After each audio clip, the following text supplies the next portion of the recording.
double-digit leads in the fourth quarter and think you can just win games in the NBA.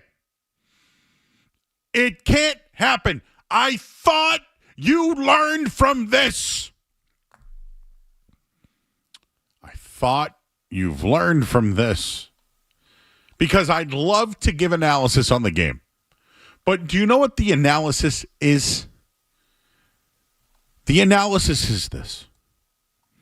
You shot 11 of 43 from 3. You shot 25% from 3.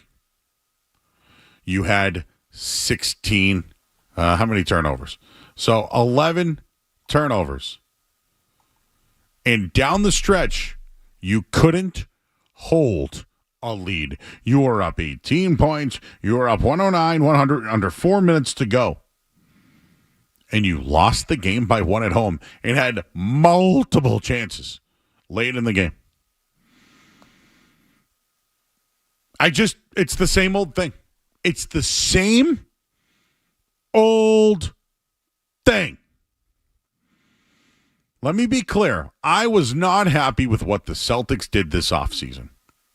I feel as though they gave up Holiday, Porzingis, Cornette, all these players so new ownership can save money. That's a fact. So my thoughts on the Celtics potentially winning a championship this year is out the window. See you later, big boy. Out. But, I was at least excited about seeing what a team could do without Jason Tatum and Jaylen Brown being the man and Joe Mazzulla having no pressure because the expectations aren't there this year. I was excited to see it. And you know what I saw? Same old. Down at halftime, crushed third quarter, up 18 points, keeping it close in the third, bad shooting nights. Now you're up 9 with 4 minutes to go and you can't close the door. It's the same old thing. I've watched this before. I have seen this now for a year. So the 82 games plus the 2 rounds of playoffs plus tonight, I've seen enough. If you want to tell me it's just one game, well, I've seen a lot of those one games. You gave up 34 points to a kid in his NBA debut. You gave up 40 points to Tyrese Maxey, and you couldn't defend him from the 3. He went 7 of 9 in your face. You got 25-point performances from Jaylen Brown and Derek White, but at the end of the game, you give Peyton Pritchard 2 cracks at it. Was Jaylen Brown even discussed to take the shot? What about Derek White? Joe Mazzulla's not going to like this one. I don't play for the media team. You keep blowing double-digit leads, bro. At some point, that's on you. I know who's out there. I know it's not the championship team of the past. I know it. But at some point, bro, the 2-on-1s that you were screaming about, it looked like a lot of missed threes to me. It's frustrating because you want to tell us it's find the 2-on-1, find the 2-on-1, while you're shooting threes and missing constantly. How do you blow double-digit leads at home on opening night with the entire crowd behind you and you're getting 25-point performances from your 2 best players and you still blow the games? Oh, and Joel Embiid didn't play. He was out there and he was a stiff and he was terrible. Is this what it's going to look like? Like, I've lowered my expectations because they forced me to. The bar's been lowered already. But to insult the game with that shooting performance, you're just going to go back out and do it against the Knicks on Friday night. The Celtics will get out to these big leads. Do they know how to close out games? Because I've seen it before. And you know what? I'm going to bring up the front-running team once again. The Celtics could be front-runners, and they could win those games, and they should be applauded for winning a championship with that style. It's not working anymore, bro. You got your extension. You give up 40 points tonight to Tyrese Maxey. 40 points? There's so much to talk about in this game. You had no bigs late, clearly. I'm more frustrated on the style in the way that they lose more than, if we want to get into the final shot, fine, have at it. We can critique that one. That one's right on the table. That's a good one. Everything else, though, I don't care about Luka Garza. Anthony Simons off the bench not playing more. I don't care about any of that. I don't care about Hauser out there sucking on defense. I don't care about any of that. I care about the fact that the coach and the coaching philosophy continues to get out to big leads and blows leads. It's annoying to watch. It's not fun. It's not good. How do you expect the team to bounce back from these things, these terrible losses constantly? Nobody in the league fears the Celtics anymore. The 76ers beat you on opening night at home without Joel Embiid. Gross. Do I have to go to break now, Skizz? Sorry. Call in 617-779-0985. It's sickening. I, once again, am aware that the team probably will not win a championship this year. I'm fine with it. I'm fine. I understand. I've sold out to you all. I've sold out to new ownership. I'm not happy what they did this offseason. I'm not. But I at least thought they would tighten this up. And to watch it on display and lose the way that they did, it's now become a trend. It's no longer a one-off anymore with Joe Mazzulla. We'll take a break. I'm Joe Murray. You're listening to 98.5 The Sports Hub. Essential Sports Hub headline presented by Celsius Energy Drinks. Celtics lose 117-116 tonight on opening night. Derek White and Jaylen Brown each had 25 points, but they couldn't hold off Tyrese Maxey's 40. Rookie.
Same exact thing we're seeing tonight with these play calls at the end of the game. The best we can do is get Pritchard a 12-footer from behind the glass. I mean, it's like, I completely agree. The ball needs to be in Derek White or Jaylen Brown's hands. And if this is what we're going to be seeing this season, it is going to be long and grueling for these guys. Yeah, and if it keeps like this, they're going to make a decision to sell more pieces and potentially tank the season. Joe Mazzulla won't allow it. Hey, listen, let me be real on this for a second, okay? Sam Hauser probably shouldn't be on the court late in games, okay? Like on a great basketball team, he shouldn't be out there. They have no rim protectors, none. Now, Skaz, if on that situation though, on the last couple of shots, I want Hauser out there. By the way, defensively though, did you think he was great defensively tonight? Was anyone great defensively tonight? I thought Cato was all right. Derek White had a couple nice plays, but when Maxey and Edgecombe, their guards are going off, isn't that on the guards? Isn't that on Derek it's on White? The guards, but like it's on them. Yes, but when there's no one back there to be afraid of, or a guy that can step up, there's no one there. Well, how'd Joel Embiid look tonight? I'm telling you, he's bad. Yeah, see, like the Celtics did it. The Celtics didn't do that, Skess. Yes, especially late. That's the point, right?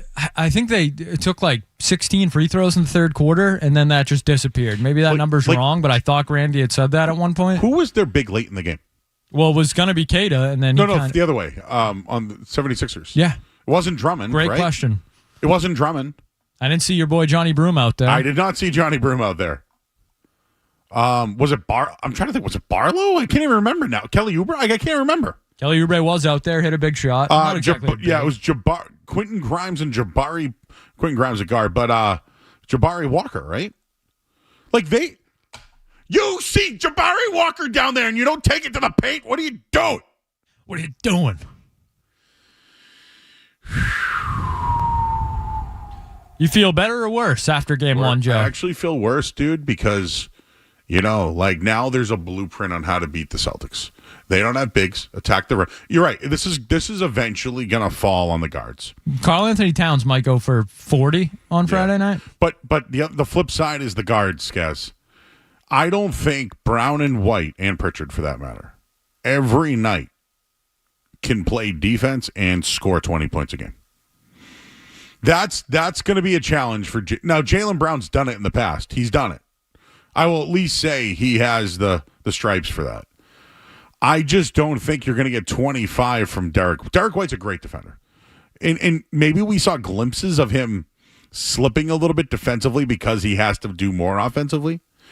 So it's going to fall on the guards at some point, guys. It will. But there's no. It's like Marcus Jones getting beat on a big slant the other night without the safety back there. There's no big behind him. There's no big. So when Tyrese Maxey's like, I'm going to blow by Derek White right now, he has no fear. No fear. Who was your biggest disappointment tonight? So I'll give you mine. Give me yours. Chris Boucher. Didn't notice him at all. I didn't even know. 16 minutes. I never saw the slim duck out there once. 4 rebounds, 6 points. He was a -4. 0 for 2 from 3. Nothing. Believe it or not, man, I actually expected more out of Hauser because he was in the starting lineup. Yeah, Josh Minot also not great. Yeah. Xavier Tillman's got to put that ball back up. If you're going to be on the roster, you got to get that rebound and put it back up. So, I know there's little things, Guess. There are little things that you'll watch on tape to be like, we got to be better here. They got to be better here. Luka Garza, bad. Punch to the nose. Bad. Concussion. I feel bad for him. Concussion protocol. Hope he's all right, but was not good. The New York Knicks, Friday night, everybody. Get ready. Hey, this hour of the sports has been brought to you by Valvoline. It's an oil change. Enjoy quick and convenient vehicle maintenance this month.